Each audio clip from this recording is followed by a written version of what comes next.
Friends, जैसा कि हम जानते हैं कि प्लांट में वर्कशॉप के अंदर अगर हमें किसी स्पूल का फैब्रिकेशन करना है तो हमें आइसमेटिक ड्राइंग की ज़रूरत पड़ती है, क्योंकि आइसमेटिक ड्राइंग के आधार पर ही हम किसी स्पूल का फैब्रिकेशन करते हैं। लेकिन जब हम आइसमेटिक ड्राइंग को देखते हैं तो हमें काफ़ी कन्फ्यूजन होता है।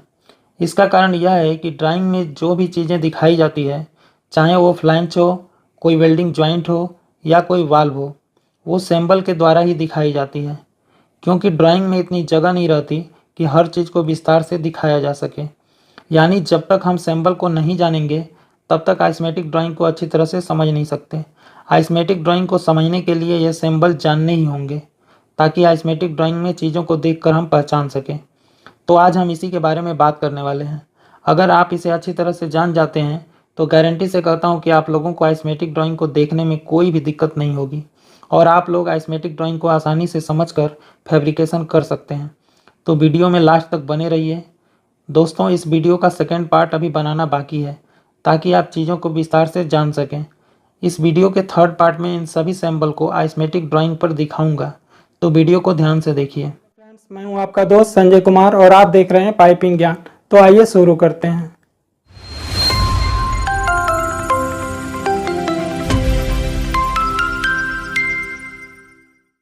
तो सबसे पहले बात करते हैं बट जॉइंट की।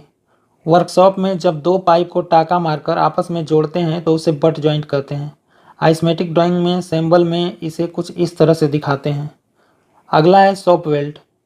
वर्कशॉप में बट जॉइंट के फुल वेल्डिंग होने के बाद इसे ही शॉप वेल्ड कहते हैं। प्रोग्रेस रिपोर्ट बनाने के लिए वेल्डिंग जॉइंट नंबर को काउंट करके लिखना पड़ता है, इसीलिए शॉप वेल्ड जॉइंट के सामने ही सर्कल बनाकर उसमें जॉइंट नंबर को दर्शाते हैं। आइसमेटिक ड्राइंग में सिंबल में इसे कुछ इस तरह से दिखाते हैं। अगला है फील्ड वेल्ड। वर्कशॉप में फैब्रिकेट की गई स्पूल को जब हम साइड पर यानी फील्ड में एरेक्शन करके किसी पाइपलाइन के साथ जॉइंट करके वेल्डिंग करते हैं तो इस तरह के जॉइंट को फील्ड वेल्ड कहा जाता है। इसमें भी वेल्डिंग जॉइंट नंबर को दर्शाते हैं। आइसमेटिक ड्राइंग में सिंबल में इसे कुछ इस तरह से दिखाते हैं। अगला है सॉकेट जॉइंट। इस डायग्राम में पाइप और एल्बो को ध्यान से देखिए। इस पाइप को एल्बो के अंदर डालकर वेल्डिंग कर देते हैं, तो इस तरह के जॉइंट को सॉकेट जॉइंट कहते हैं। इसे ड्राइंग में सिंबल में कुछ इस तरह से दिखाते हैं। अगला है थ्रेडेड जॉइंट। इस ड्राइंग में कपलिंग और पाइप को ध्यान से देखिए। कपलिंग और पाइप दोनों में ही थ्रेड यानी चूड़ी कटा हुआ है। इसी थ्रेड की सहायता से कपलिंग को घुमाकर पाइप के साथ कस देते हैं, तो इसे थ्रेडेड जॉइंट कहते हैं। आइसमेटिक ड्राइंग में सिंबल में थ्रेडेड जॉइंट को कुछ इस तरह से दिखाया जाता है। फ्रेंड्स, सॉकेट जॉइंट और थ्रेडेड जॉइंट दोनों का सिंबल देखने में एक जैसा है, लेकिन इसमें एक अंतर है। सॉकेट जॉइंट में वेल्डिंग का जॉइंट है, इसलिए इसके जॉइंट को दिखाने के लिए इसका जो सिंबल है उसके बीच में एक बिंदु दिखाया गया है, जबकि थ्रेडेड जॉइंट में कोई वेल्डिंग जॉइंट नहीं है, इसलिए इसमें जो सिंबल दिखाया गया है उसके बीच में कोई बिंदु नहीं दिखाया गया है। अगला है वेल्डोलेट जॉइंट। वेल्डोलेट जॉइंट रियल में देखने में ऐसा होता है, लेकिन ड्राइंग में सिंबल में कुछ इस तरह से दिखाते हैं। अगला है 90 degree elbow. 90 degree elbow real में देखने में ऐसा होता है, लेकिन इसे ड्राइंग में सिंबल में कुछ इस तरह से दिखाते हैं।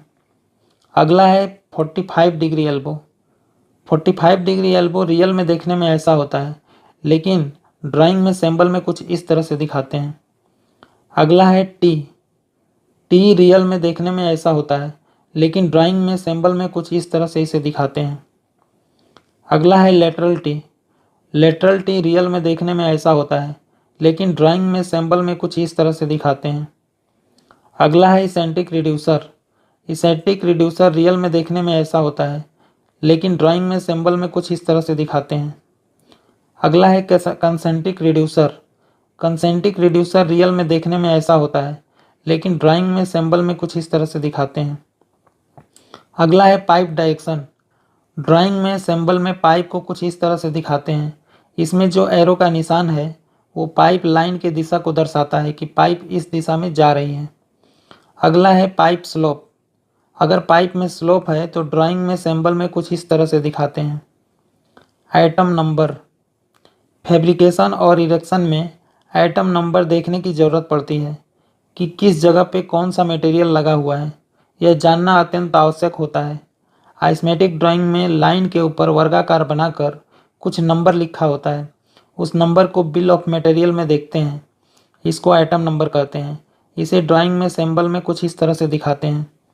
अगला है flange bolt gasket. Flange bolt gasket इसे ड्राइंग में सिंबल में कुछ इस तरह से दिखाते हैं। यहाँ F means flange, B means bolt और G मीन्स गैस्केट होता है। इसका मतलब यह है कि फ्लांज, बोल्ट और गैस्केट कितने कितने साइज का लगेगा। और इसके साथ जो नंबर है, इस नंबर का मतलब यह है कि फ्लांज के साइज के लिए आइटम नंबर 6 देखिए, बोल्ट के साइज के लिए आइटम नंबर 8 देखिए और गैस्केट के साइज के लिए आइटम नंबर 10 देखिए। अगला है रिवीजन। आइसमेटिक ड्राइंग में सिंबल में कुछ इस तरह से दिखाया रहता है। इसका मतलब यह है कि आइसमेटिक ड्राइंग के इस पार्ट में कुछ रिवीजन आया है, यानी कि कुछ चेंज किया गया है। अगला है एंड कैप। मान लीजिए कि कोई पाइप सामने की ओर जा रहा है और हमें उसे और आगे की तरफ नहीं ले जाना है, तो एक कैप लगाकर पाइप का मुंह बंद कर देंगे। इसी को आइसमेटिक ड्राइंग में सिंबल में इस तरह दिखाया गया है। अगला है डायरेक्शन यानी दिशा। आइसमेटिक ड्राइंग में 6 दिशाएं होती है, लेकिन ड्राइंग में सिंबल में एक ही दिशा को कुछ इस तरह दिखाया रहता है और बाकी दिशाओं को इसी के आधार पर अनुमान लगाना होता है। इसका अनुमान हम कुछ इस तरह से लगाते हैं। अगर ड्राइंग में सामने में N यानी नॉर्थ दिया है तो उसका अपोजिट साउथ होगा, दाहिने साइड ईस्ट और बाएं साइड वेस्ट होगा, ऊपर अप और नीचे डाउन होगा। अगला है पाइप सपोर्ट। अगर किसी पाइप में सपोर्ट लगा है तो ड्राइंग में सिंबल में उसे कुछ इस तरह दिखाते हैं। अगला है वर्टिकल रोलिंग। अगर वर्टिकल रोलिंग है तो ड्राइंग में सिंबल में उसे कुछ इस तरह दिखाते हैं। अगला है हॉरिजॉन्टल रोलिंग। अगर हॉरिजॉन्टल रोलिंग है तो ड्राइंग में सिंबल में उसे कुछ इस तरह दिखाते हैं।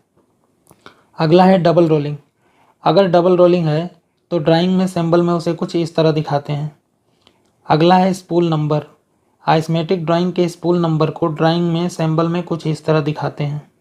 तो दोस्तों आई होप कि ये वीडियो आपको काफ़ी पसंद आया होगा। अगर वीडियो पसंद आया है तो इसे लाइक कीजिए, अपने दोस्तों के साथ शेयर कीजिए और अगर आपके मन में कोई सवाल है तो कमेंट में लिखकर पूछ सकते हैं। अगर आप हमारे चैनल पर नए हैं और हमारे चैनल को सब्सक्राइब नहीं किया है तो हमारे चैनल को सब्सक्राइब कर बेल आइकॉन प्रेस कर लीजिए ताकि हमारी नई वीडियो की नोटिफिकेशन आपको मिलती रहे सबसे पहले। तो मिलते हैं अगले वीडियो में, तब तक के लिए खुश रहिए, मुस्कुराते रहिए।